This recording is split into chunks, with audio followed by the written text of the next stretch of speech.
Halo, teman-teman, kalian pastinya udah nggak asing lagi dong dengan yang namanya AI. Saat kalian punya pertanyaan tapi nggak tahu mau nanya siapa, saat kalian pengen ngembangin ide kalian tapi nggak tahu harus mulai dari mana, butuh tutor dan nggak tahu mau libatin siapa, ya kalian pastinya nanya dengan AI dong ya, khususnya AI generatif. Nah, kalian pernah nggak sih berpikir apakah perkembangan AI kedepannya bakalan mengancam pekerjaan kita? Nah, sebelum kalian berpikir demikian, tentunya beberapa dekade yang lalu, perkembangan teknologi juga membawa manusia ke arah pikiran yang sama, apakah pekerjaan mereka akan terancam. Ya, teknologi tersebut contohnya mesin uap, listrik, dan internet. Di mana saat itu banyak sekali pekerjaan-pekerjaan yang juga terancam. Dan pada akhirnya, perkembangan teknologi tersebut sampai pada saat ini. Dan pelajaran yang bisa kita ambil adalah sebaiknya kita fokus pada diri kita sendiri dan mengembangkan potensi dan juga kreativitas kita ke depannya. Oke, perkenalkan nama saya Rahmat Riyadi. Saya adalah seorang mahasiswa informatika semester 4, Fakultas Teknik Universitas Muhammad. Saat ini saya adalah seorang asisten praktikum untuk rekayasa perangkat lunak dan juga sebelumnya pernah mengajar algoritma pemrograman dasar. Ya, saat ini juga saya ikut program Coding Camp by DBS Foundation, bagian AI Engineer. Oke, teman-teman, hari ini saya pengen menjawab beberapa pertanyaan untuk Google Student Ambassador. Yang pertama di sini apa yang kamu pikirkan dan sukai terhadap inovasi dan teknologi dari perusahaan Google. Salah satu yang sangat berkesan kepada saya tentang Google adalah saat saya berada di desa.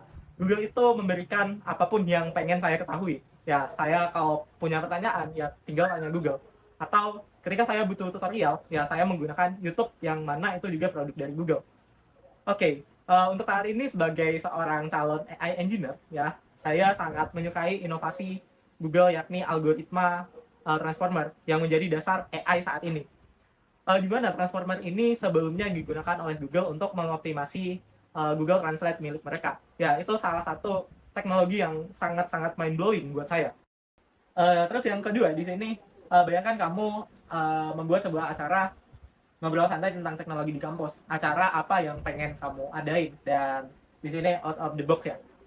Untuk acara yang pengen aku adain yakni penggunaan Nano Banana dari Gemini untuk membantu UMKM dan mempromosikan Samarinda dengan komik-komik yang menarik. Jadi nantinya aku bakalan membuat tantangan untuk membuat komik-komik yang menarik menggunakan Nano Banana dengan tema-tema seperti Pesut Mahakam dan Sungai Mahakam gitu, serta hal-hal unik dari Samarinda. Tentunya di acara tersebut aku juga pengen memberikan manfaat yakni mengenalkan teknologi-teknologi dari Google seperti Google Notebook LM yang sangat-sangat membantu aku ya dalam belajar khususnya audiovisual. Nah itu bakalan aku kenali juga ke teman-temanku. Terus di sini aku diminta untuk sharing pengalaman memecahkan menyelesaikan sebuah masalah sampai tujuan ya. Di sini out of the box juga. Masalah yang aku ambil adalah ketika aku masih SMP, di sana aku ditugaskan sebagai seksi kebersihan dan pada saat itu ada lomba kebersihan untuk kelas dan dekorasi gitu. Jadi saat itu tuh musim kemarau dan aku SMP itu di dekat hutan dan sawah di sini di mana mata penghasilan orang-orang masyarakat di sana itu adalah bertani. Aku berpikir bahwasanya kalau aku menarik uang kumpulan dari siswa-siswa, tentu saja itu bakalan membebani ekonomi orang tua mereka.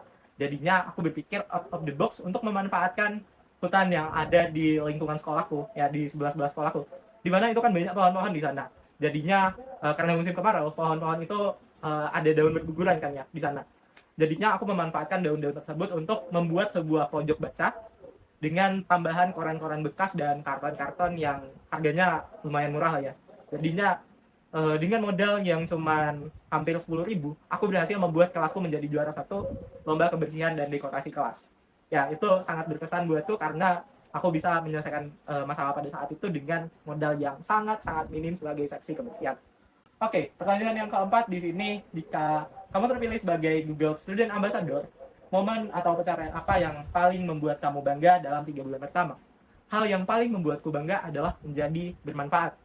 Tentu saja, jika balik ke pertanyaan nomor 2 ya, ketika aku berhasil membuat promosi terhadap UMKM dan Samarinda dengan komik-komik, serta juga bisa mengajarkan cara penggunaan notebook LM dan dapat bermanfaat untuk sekitarku, ya tentu saja itu akan menjadi kebanggaan yang sangat besar untukku.